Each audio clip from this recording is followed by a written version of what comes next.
Introduce yourself for us. Tell us your name and a little bit about yourself. Hi, I'm Jacob Harrison. I'm a student at Delta State University. I am also a voice actor and a dungeon master and a D&D player. So, how long have you been playing tabletop RPGs? Oh, And running, my bad. About 5 years-ish now. I started when I was at Holmes and I haven't really stopped. What are some of the tabletop games you have played in the past? Let's see. I've played 5th edition. I've done the Epithet Erased anime campaign system. I've done Rippers, obviously. A little bit of Monster of the Week. Nothing too crazy. I don't know why I'm talking about it like drugs. I need to stop. I need to stop. You're all good. Which tabletop was your first? Do you mean like type of game I played or like what kind of module? What Just a system for now. Yeah, 5th edition. So as a player, what was your first character concept? And which one has been your favorite to play? Oh man, that's complicated. So,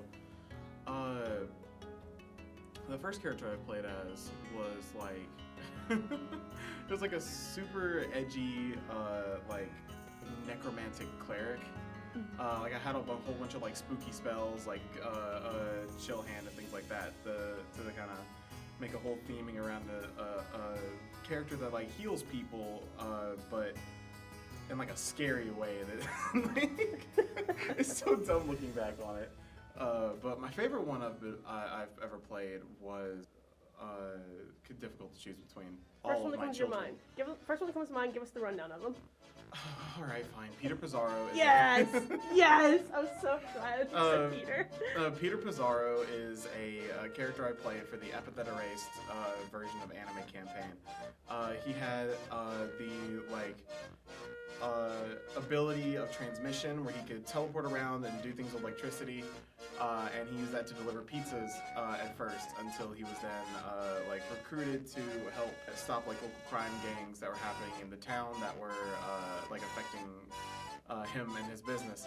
A lot of wild and crazy adventures happened. Yeah, what is your favorite thing about playing tabletops? Well, sure. Well, I'm glad you asked. My favorite thing about playing tabletop games is crafting a story with people that I care about, and forming relationships with people that I consider friends that will hold close to me for the rest of my life. It's about forming when you're crafting a narrative with people. It's about it's about making something that will emotionally resonate with people and emotionally resonate with yourself and with all of your players or with all of your friends.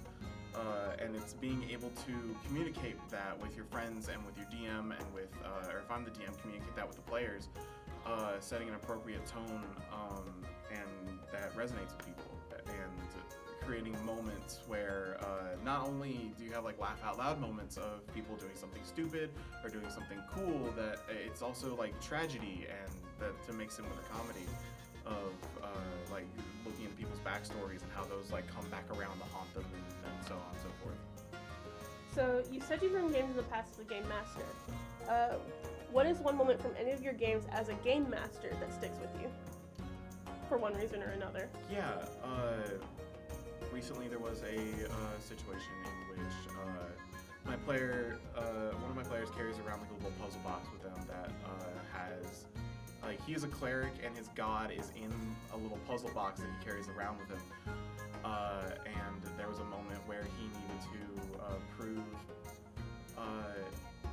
that it was real and he wasn't making things up to his mom, and who wasn't believing him at all at the time.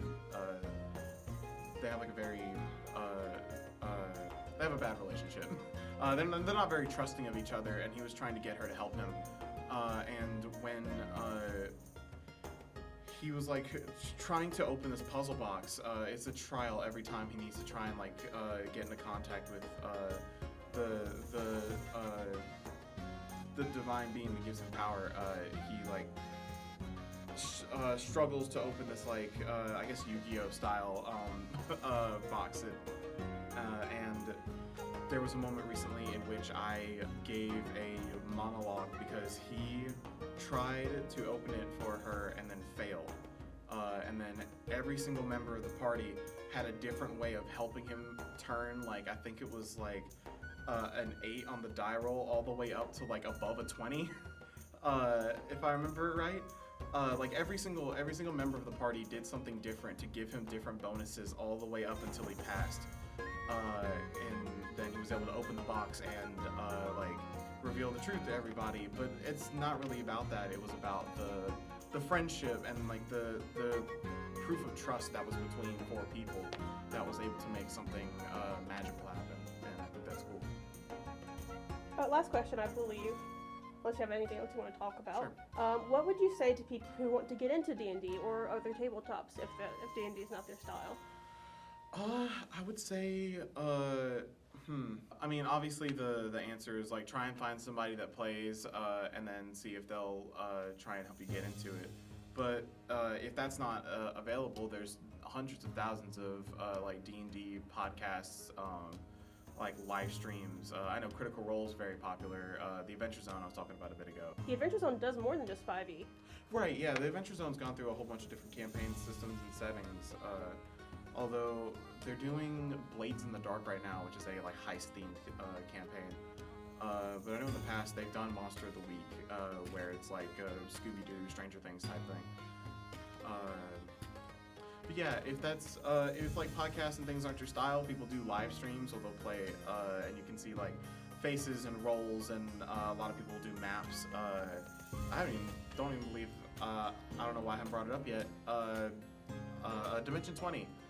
My favorite group of people that play D&D ever. I love Dimension 20. They're all awesome. Brendan Mulligan is my idol as a DM. I love him. Anything else you'd like to say before we cut the camera? Yeah, I mean, if you're interested, I definitely suggest you give it a shot. It's a lot of fun. On the DSU campus, there is a D&D club that you can go and check out, and I'm sure they'll be happy to show you what to do. I know personally for the club, I'm planning on running a, like, I've never played D&D before type campaign, and I think that'll be a lot of fun for people that haven't tried it before. I don't know how to say goodbye, so bye. Bye-bye! Bye-bye!